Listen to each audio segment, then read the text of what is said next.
26절의 말씀입니다.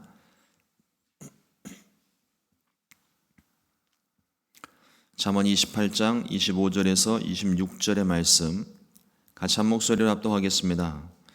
욕심이 많은 자는 다툼을 일으키나 야훼를 의지하는 자는 풍족하게 되느니라. 자기의 마음을 믿는 자는 미련한 자요 지혜롭게 행하는 자는 구원을 얻을 자니라. 아멘. 오늘 함께 봉독한 잠언 28장 25절로 26절의 말씀을 가지고 나를 버리고 주님을 따르는 지혜, 이와 같은 제목으로 함께 말씀의 은혜를 나누겠습니다. 창세기를 보면 세상에 죄가 시작된 배경을 설명을 합니다. 이 세상의 모든 죄는 욕심에서부터 시작이 됩니다. 하나님께서 창조하신 세상은 하나님 보시기에 심히 좋았던 세상입니다. 하나님 보시기에 만족스러웠다면 그 어떤 것보다도 가장 좋은 곳이었겠죠. 하나님은 하나님의 모양과 형상을 따라 사람을 창조하셨고 그들과 함께 교제하며 에덴 동산을 함께 걸으셨던 아름다운 곳이었습니다. 근데 하나님은 에덴 동산에 모든 것을 풍족하게 만들어 놓으시고 그 가운데 모든 것을 허락하셨지만 동산 중앙에 있는 실과는 먹지 말라고 말씀을 하셨습니다. 창세기 2장 16절로 17절에 보면 야훼 하나님이 그 사람에게 명하여 이르시되 동산 각종 나무의 열매는 내가 임의로 먹되 선악을 알게 하는 나무의 열매는 먹지 말라. 네가 먹는 날에는 반드시 죽으리라 하시니라. 우리가 이것을 기억을 해야 됩니다. 하나님께서 모든 걸 다 허락을 하셨어요. 모든 게 가능합니다. 그러나 한 가지 안 되는 게 있어요. 우리 삶 가운데도 여전히 똑같이 적용을 해볼 수가 있습니다. 하나님께서 우리가 예수님을 믿는 그 순간 우리에게 자유를 허락해 주셨어요. 모든 것이 가합니다. 그러나 모든 것 중에 한 가지 혹은 두 가지 하나님께서 금하신 것들이 있습니다. 그것을 우리가 지키지 못하면 그게 곧 죄가 되는 거죠. 뱀이 하와에게 다가와서 선악과를 보게 함으로 유혹을 시작을 했습니다. 이전까지는 하나님께서 금하신 열매이기 때문에 아예 마음도 생각도 꿈도 갖지 않았을 거예요. 쳐다보는 일도 거의 없었을 것입니다. 그런데 뱀의 유혹을 받고 성경에 보니까 여자가 그 나무를 본즉 이렇게 표현을 합니다. 보니 먹음직하고 보암직하고 지혜롭게 할 만큼 탐스럽기까지 한 나무가 보이기 시작합니다. 결국 하나님의 말씀을 어기고 선악을 알게 하는 나무의 실과를 먹었습니다. 이것이 최초의 죄고 인류의 죄의 시작입니다. 조금 더 우리가 이 부분을 생각을 해보면 하와가 가지고 있는 기준이 있었다는 겁니다. 하와가 가진 기준이 무엇이었을까요? 원래는 하와에게는 하나님의 말씀만이 기준이 있었습니다. 동산 중앙에 있는 실과는 먹지 말라. 이게 하와가 가지고 있었던 기준이죠. 그런데 뱀의 유혹을 받고 보니 이 기준이 바뀌었습니다. 하나님의 말씀이 기준이었는데 하나님 말씀에서 내 기준으로 바뀌는 거예요. 그 표현이 어떻게 되어 있냐면 본즉, 먹음직도 하고 보암직도 하고 탐스럽기까지 한 기준이 내게 생긴 거예요. 하나님이 만드신 것이니까 당연히 아름다웠겠죠. 어떤 것보다도 아마 가장 아름다웠을 것입니다. 그러나 하나님은 선악을 알게 하는 나무를 금하셨습니다. 여러분, 우리가 가지고 있는 죄가 그렇습니다. 죄의 유혹이 그래요. 내 기준으로 옳게 여기는 것이 문제입니다. 내 기준으로 이것이 지혜로운 방법이라고 생각을 하는 거예요. 내 기준으로 가장 합리적이라고 믿고 있는 것입니다. 그러나 어디까지나 이것은 내 기준입니다. 하나님 기준이 아니에요. 우리가 가끔씩 그런 말들을 합니다. 어떤 일들을 중재를 할 때 우리가 습관처럼 하는 말이 뭐냐면 내가 객관적으로 보았을 때 내가 양쪽의 이야기를 듣고 다 보고 객관적으로 생각해 보니까 라고 하는 말들을 많이 하는데, 사람은요 객관적일 수가 없습니다. 내가 객관적이라는 나만의 기준을 가지고 있는 거예요. 이미 나의 기준이 있다는 거죠. 자기는 객관적이라고 생각을 하는 거예요. 근데 어떤 사람이 또 보면은 그 사람이 전혀 객관적이지가 않거든요. 본인은 객관적이라고 생각을 하겠죠. 그러나 남들이 봤을 때는 아닐 수도 있다는 겁니다. 사람은 기본적으로 객관적일 수가 없어요. 근데 이것을 우리가 객관적으로 볼 수 있는 기준이 무엇이냐? 하나님의 말씀입니다. 내 기준을 가지고 보면은요, 어떤 때는 이게 가능하고 어떤 때는 이게 불가능하지만 하나님 말씀의 기준을 가지고 있으면 불가능한 상황 가운데서 내가 해야 되는 일들이 있고 모든 것이 가능한 상황에서 내가 하지 말아야 될 것들이 분명해집니다. 우리 생각에 아무리 그럴듯해 보여도요, 합리적으로 보이고 좋아 보이고 선해 보여도 하나님 말씀이 기준이 되어야 됩니다. 절대로 우리의 기준이 되면 안 돼요. 세상 논리로서 아무리 합리적으로 보이고 여겨져도 많은 사람들이 그 길을 따라간다 하더라도 하나님이 아니라고 하시면 그건 아닌 것이 돼야 돼요. 우리가 예수를 믿는 순간 이 새로운 기준, 그러나 이 새로운 기준이 사실은 세상의 기준이고 절대 기준입니다. 우리가 그 기준을 받은 거예요. 그 말씀대로 살아가는 것입니다. 우리의 기준은 세상의 기준이 아니라 오직 하나님의 말씀이 기준이 되어야 할 줄로 믿습니다. 오늘 말씀에서 세상의 기준과 하나님의 기준을 비교하면서 지혜로운 삶이 무엇인지 우리에게 말씀해 주고 있습니다. 첫 번째로 하나님을 의지하는 삶입니다. 잠언 28장 25절 말씀에 보면 욕심이 많은 자는 다툼을 일으키나 야훼를 의지하는 자는 풍족하게 되느니라. 사람 욕심이 끝이 없습니다. 아무리 채워도 채워지지 않는 블랙홀과 같아요. 아마 이 세상 모든 것들을 다 내가 가진다 해도 그 사람은 만족함을 누리지 못할 겁니다. 에덴 동산을 다시 한번 보세요. 에덴 동산에 뭐가 부족한 게 있었습니까? 모든 게 완벽했어요. 완전했습니다. 하나님 보시기에 심히 좋았다고 되어져 있습니다. 그런데도 그 상황에 만족하지 못하고 딱 하나 금지된 것까지 가지려는 욕심을 가졌다는 거예요. 뱀의 유혹이 있었지만 그 유혹을 받고 내 마음 가운데 비로소 만족함이 없다는 걸 알고 거기에 욕심을 부리기 시작했다는 거죠. 결과는 어떻습니까? 지금까지, 죄 짓기 이전까지, 하나님 말씀에 불순종하기 이전까지 누렸던 모든 것, 하나님이 한 가지만 안 된다고 하시고 모든 걸 다 허락을 해주셨는데 지금까지 누렸던 모든 게 불가능하게 됐어요. 하나를 욕심을 냈더니 나머지 것들까지 다 불가능하게 돼버린 겁니다. 왜 이와 같은 욕심이 생겼을까요? 결국 내 기준이라는 겁니다. 내가 기준이 되어져서 다른 사람들과 끊임없이 비교하기 때문입니다. 더 많이, 더 높이, 더 멀리, 더 넓게 항상 다른 사람보다 앞서기를 원하고 많기를 원하고 높아지기를 원하고 앞서가기를 원합니다. 하와도 아마 그런 마음이지 않았을까요? 뱀이 유혹한 게 그거 아닐까요?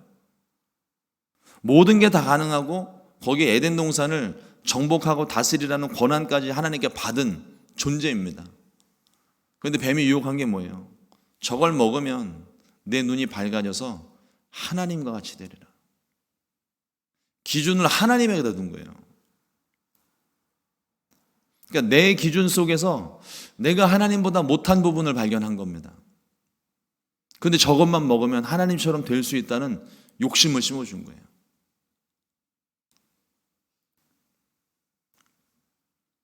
항상 우리가 주의해야 될 것이 다른 사람들을 보면서 자신을 자꾸 비교하는 모습이에요. 그러다 보니까 누구는 똑똑한데 나는 좀 덜 똑똑한 것 같고, 누구는 명품백을 가졌는데 나도 저거 가지고 싶고, 누구 좋은 차 타고 잔고장 없이 뭐 어떤 딜러샵 같은 데 가지고 가면은 뭐 그냥 싹 다 고쳐주고 무상수리 해주고 막 그런 모습을 보면은 맨날 정비도 들락날락거리는 내 모습이 초라해지는 것 같고 자꾸 비교를 한다는 거죠. 그러나 내가 누리고 내 형편에서 가지고 누릴 수 있는 그 정도면 사실은 충분한 겁니다. 뛰는 사람 위에 나는 사람이 있다고 그러죠. 요즘은 여기다 하나가 더 붙었습니다. 나는 사람 위에 올라탄 사람이 있답니다. 끝이 없어요. 그러니 늘 우리 사회가 경쟁을 하고 다투고 누군가를 밟고 올라서야 내가 올라갈 수 있는, 어찌 보면 굉장히 좀 잔인하고 비정한 사회가 되어져 가고 있는 게 아니겠습니까?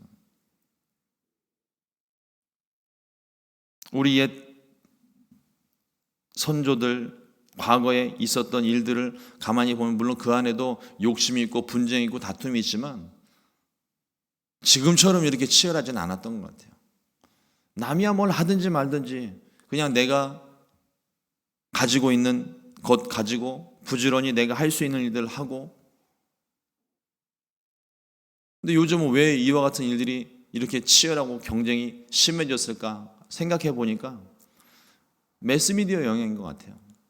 끊임없이 보여지는 게 있고 들려지는 게 있고, 그러다 보니까 나도 모르는 사이 하와가 의식을 하고 선악을 알게 하는 나무의 열매를 받겠습니까? 뱀의 소리를 들었기 때문에 그런 거잖아요.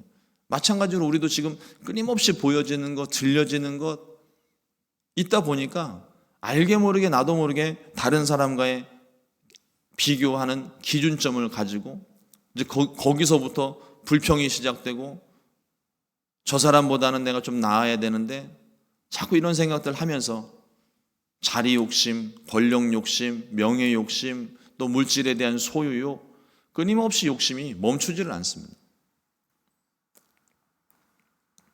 우리의 욕심이 그렇게 무섭습니다. 그런데 말씀을 묵상하면서 생각을 좀 달리 좀 해봤습니다. 방향을 좀 살짝 바꿔서 우리가 가지고 있는 이미 욕심이라는 게 있어요. 그런데 이 욕심의 방향을 하나님께로 돌리면 어떨까요? 누구보다 하나님께 더 가까이, 누구보다 하나님께 더 깊이, 더 열정적으로 하나님을 사랑하는 마음을 가진다면 하나님을 향한 욕심이 열심이 되고 열정으로 변하게 될 거예요. 그 모습을 하나님이 가장 기뻐하시지 않겠습니까? 근데 우리는 하나님께 좀 더 가까이 가는 것조차를 부담스러워 하잖아요. 뭐라도 더 시킬까봐, 뭐라도 더 짐을 질까봐, 다른 사람이 하다가 마른 거 내가 떠맡아서 내가 생고생을 해야 될까봐 하나님께로 더 가는 길을 우리 스스로가 제한을 두고 있는 거예요. 그리고 남들이 또 먼저 하나님께로 더 가까이 가는 것 같으면 자꾸 끌어내려요. 다른 사람과의 비교를 하지 말고요, 내가 하나님께로 더 어제보다는 오늘 더 가까워지고 오늘보다는 내일 더 가까워지는 그런 귀한 삶을 하나님께서 기뻐하시는 줄로 믿습니다. 우리의 욕심을 버리고 하나님을 의지한다면 하나님께서 우리의 삶을 책임져 주십니다. 내가 기준일 때는 만족함이 없지만, 세상이 기준이 될 때는 늘 부족한 뿐이고 다툼과 경쟁하겠지만, 하나님께서 우리의 기준이 된다면 부족함이 없고 평안과 감사가 넘쳐납니다. 주님을 의지함으로 주님께서 채우시고 풍족하게 하시는 귀한 삶을 살게 되시기를 주님의 이름으로 축원합니다. 둘째로 지혜롭게 행하는 삶에 대해서 말씀합니다. 26절 말씀에 보면 자기의 마음을 믿는 자는 미련한 자요 지혜롭게 행하는 자는 구원을 얻을 자니라. 하나님을 의지하는 삶에서 우리가 가장 경계해야 될 것이 자기 마음을 믿는 마음이에요.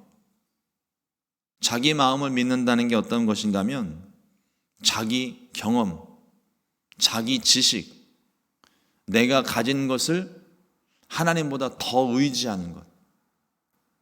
오늘 말씀은 이런 사람들이 미련한 사람이라고 경고를 합니다. 하나님을 믿는다 말하면서도 하나님을 의지하지 않고 자기가 가진 것, 물질도 권력도 경험도 지식도 내가 세상에서 쌓은 모든 지혜도 하나님보다 그것을 더 의지하는 것을 미련한 사람이라고 오늘 가르치고 있습니다.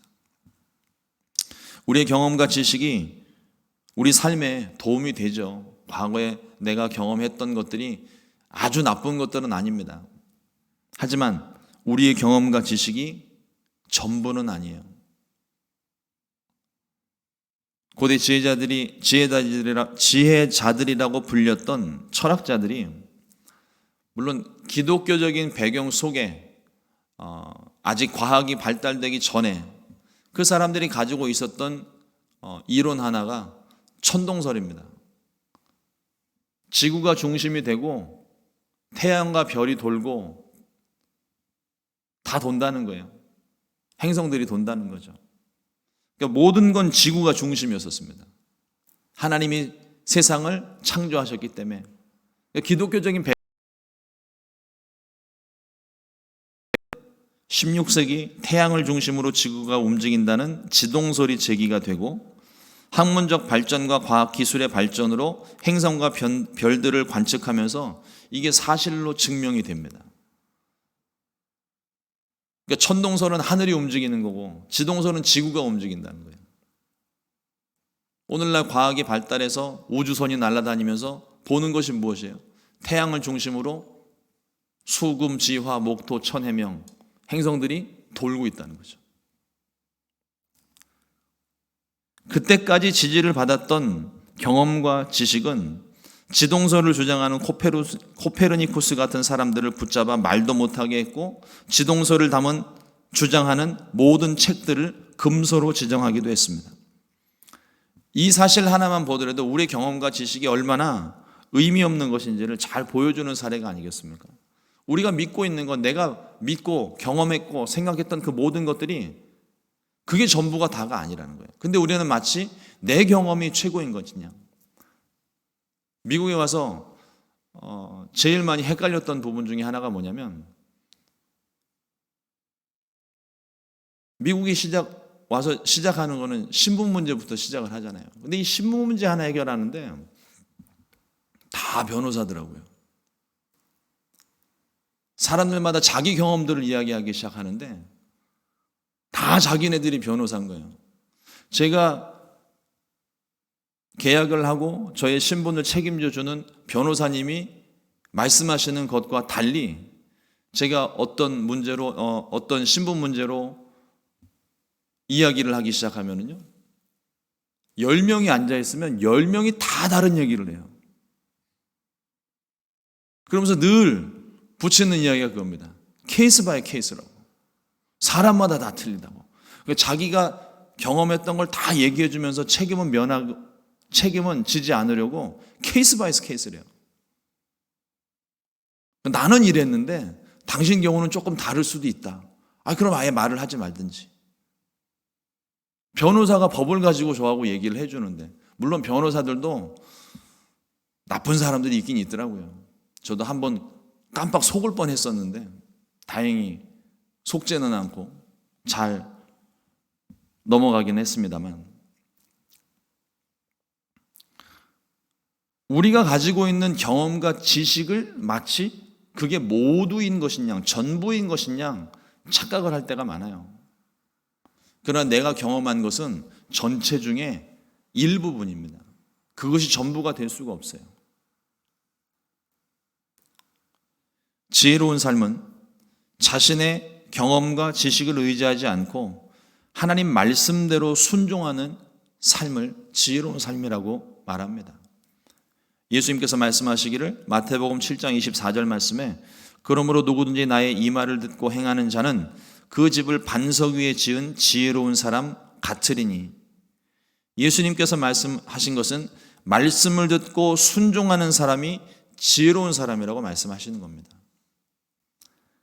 말씀이 우리를 바른 길로 인도하고 생명의 길로 인도함으로 말씀에 순종하는 사람, 곧 지혜롭게 행하는 사람이 구원함을 얻게 될 것이라고 오늘 잠언에서 말씀을 합니다. 아무리 우리가 자신의 경험과 지식을 의지한다 한들 결론은 항상 똑같은 것 같아요. 하나님 항복합니다. 천부여 의지 없어서 손 들고 나옵니다. 제가 이 방법 저 방법 다 해봤는데 하나님 저의 어리석음을 꾸짖어 주시고 이 죄인 받아주십시오. 이 고백이 나와야 비로소 하나님이 그때부터 일을 하기 시작하시더라고요. 여러분, 내가 알고 있는 경험과 지식으로 내가 무엇인가를 해보고 이런 때는 이렇게 했었고 저런 때는 저렇게 했었으니까 이번에도 이렇게 하면 되겠지. 문제없이 해결이 되면은 참 천만다행인데 그렇지 않을 때도 많습니다. 우리가 하나님을 믿고 있는 것, 하나님께서 우리가 나아가야 될 길을 보여주시는 겁니다. 하나님, 내가 어떻게 하면 좋겠습니까? 다윗이 늘 하나님께 묻고 물었던 것처럼 하나님, 내가 어떻게 하면 좋겠습니까? 이 문제를 내가 정면으로 돌파해야 되겠습니까? 아니면 하나님께서 피할 길을 내어주시겠습니까? 피할 길이 있다면 어디에 있습니까? 저로 그 피할 길을 보여주십시오. 내가 순종하겠습니다. 이와 같은 고백이 하나님께서 가장 기뻐하시는 고백입니다. 하나님께 뜻을 묻는 거죠. 하나님께 길을 묻는 것입니다. 그러면 하나님께서 넌 왜 맨날 그렇게 나한테 묻니? 꾸짖지 아니하시고 항상 우리의 질문에 성실하게 답을 주십니다.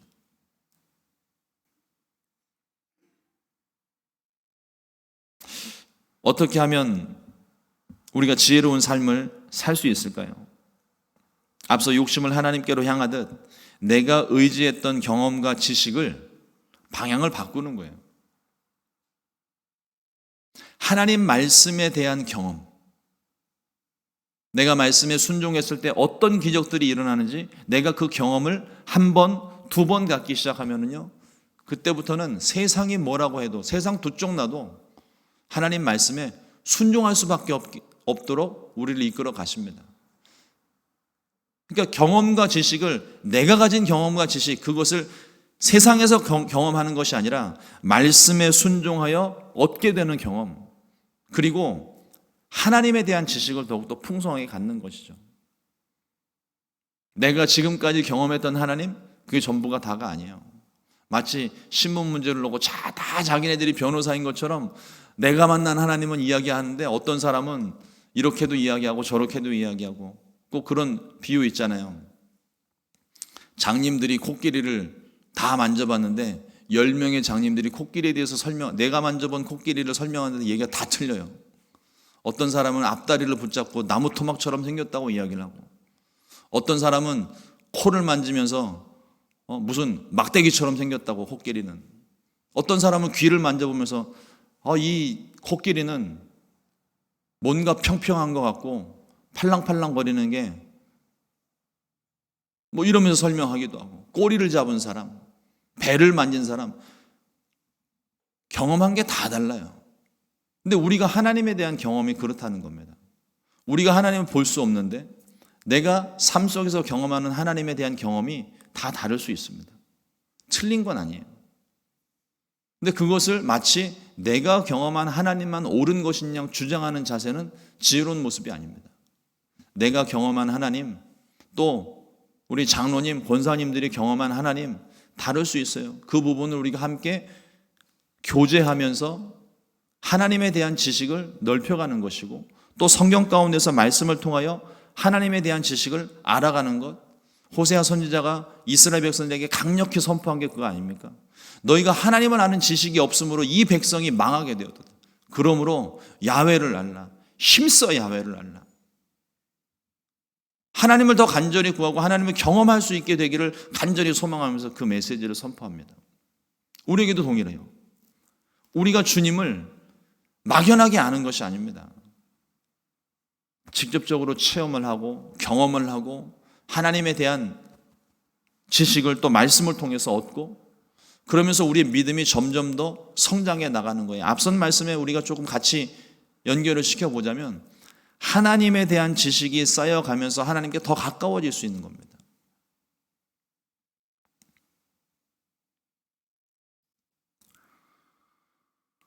우리가 의지하고 붙들 것은 영원토록 변함없고 반드시 이루어질 하나님 말씀뿐입니다.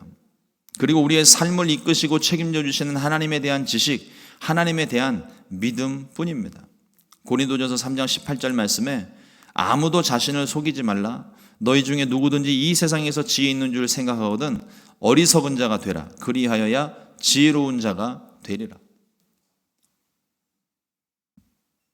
무지한 자가 되라는 것이 아니라 내가 가진 경험과 지식을 내려놓아야, 그래야 비로소 우리가 지혜로운 사람이 될 수 있다는 겁니다. 우리의 욕심을 버리고 자신을 의지하는 교만을 버리고 겸손하게 우리 주님을 따르는 삶이 지혜로운 삶입니다. 이러한 삶을 하나님께서 기뻐하십니다. 이러므로 오늘 하루 나의 기준을 잠시 내려놓고 하나님의 기준대로, 하나님 말씀대로 순종하여서 하나님이 기뻐하시는 삶을 모두 살게 되시기를 우리 주님의 이름으로 축원을 드립니다. 기도하겠습니다. 하나님 감사합니다. 오늘도 주의 말씀을 허락해 주시고 하나님 이 지혜의 말씀들 우리가 또 마음 가운데 새기게 하시니 감사합니다. 우리 속에서 끊임없이 일어나는 욕심과 교만한 마음들, 하나님 오늘 우리가 이 모든 것들을 내려놓고 하나님의 말씀 앞에 정직하게 한번 서보기를 원합니다.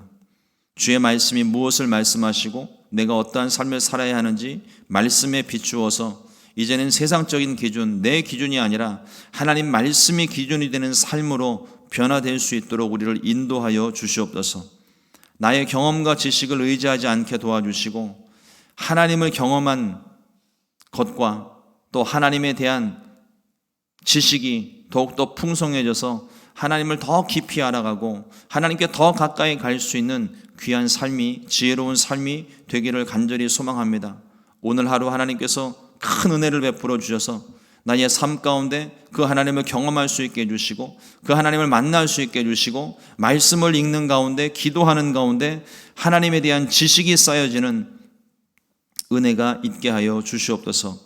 우리 순복음 시카고 교회가 어느 누구보다도 하나님을 향하여 열심히 있고 열정을 갖기를 원합니다.